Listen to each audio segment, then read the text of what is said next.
I want to focus my questioning on Mr. Dorsey and on Twitter. Because of the three players before us, I think Twitter's conduct has by far been the most egregious.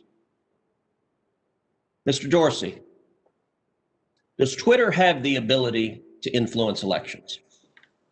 No.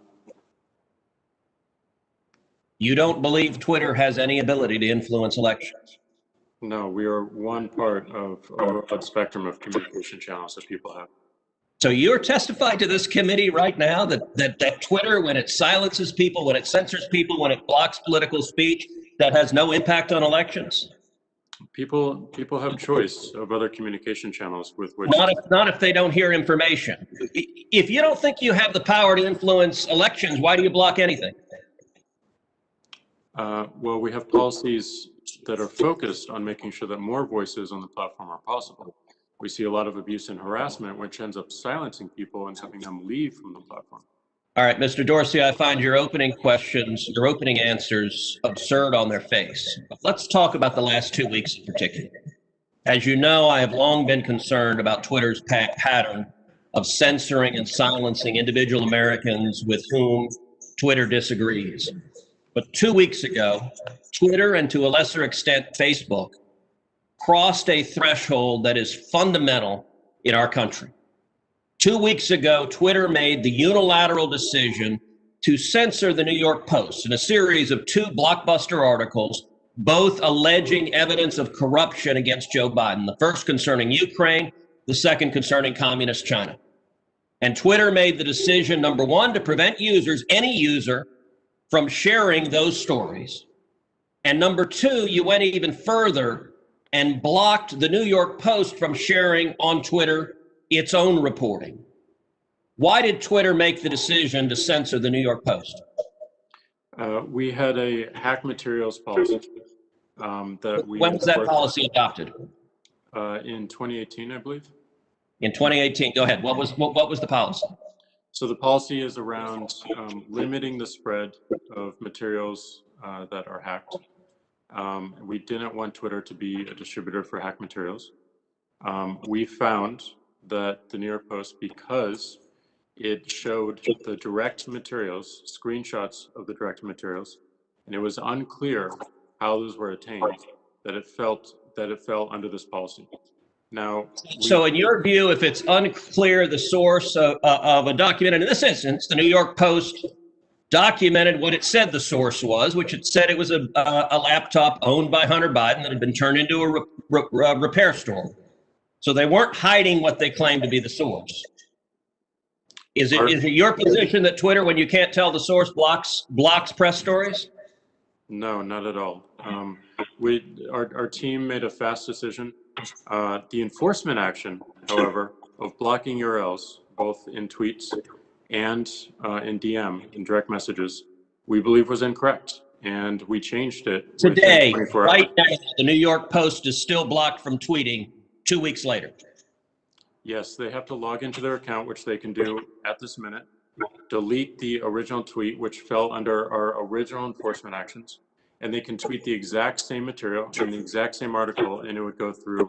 So, Mr. Dorsey, your ability is you have the power to force a media outlet. Let's be clear. The New York Post isn't just some random guy tweeting. The New York Post has the 4th highest circulation of any newspaper in America. The New York Post is over 200 years old. The New York Post was founded by Alexander Hamilton. And your position is that you can sit in Silicon Valley and demand of the media that you can tell them what stories they can publish, and you can tell the American people what reporting they can hear. Is that right?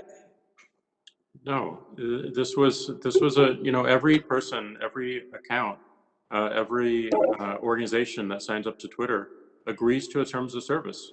Terms of service is so media outlets must genuflect and obey your dictates if they wish to be able to communicate with readers. Is that right? No, not at all. We recognize an error in this policy, and specifically the enforcement. You're still blocking their posts.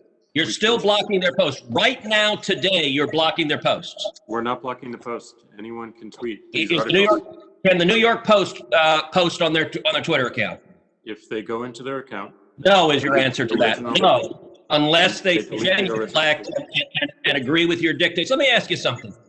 You claimed it was because of a hacked materials policy. I find that facially highly dubious and clearly employed in a deeply partial way.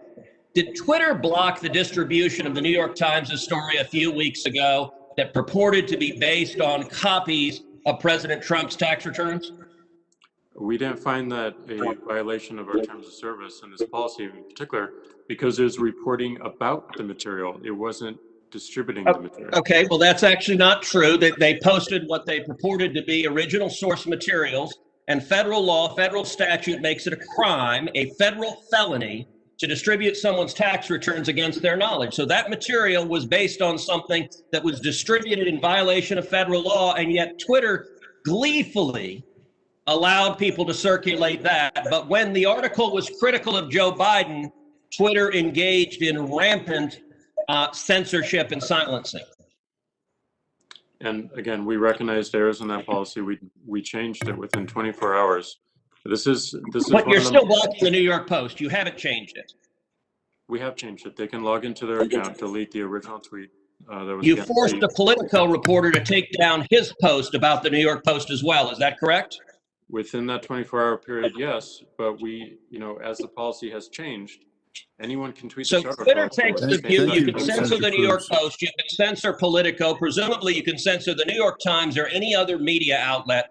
Mr. Dorsey, who the hell elected you and put you in charge of what the media are allowed to report and what the American people are allowed to hear? And why do you persist in behaving as a Democratic super PAC, silencing views to the contrary of your political beliefs? Let's give Mr. Dorsey a few seconds to answer that, and then we'll have to conclude this segment.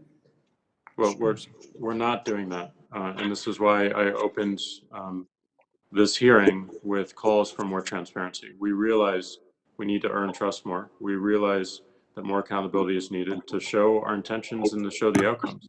Thank you, so Senator. I hear the concerns and acknowledge them, but we want to fix it with more transparency. Thank you, Senator Cruz.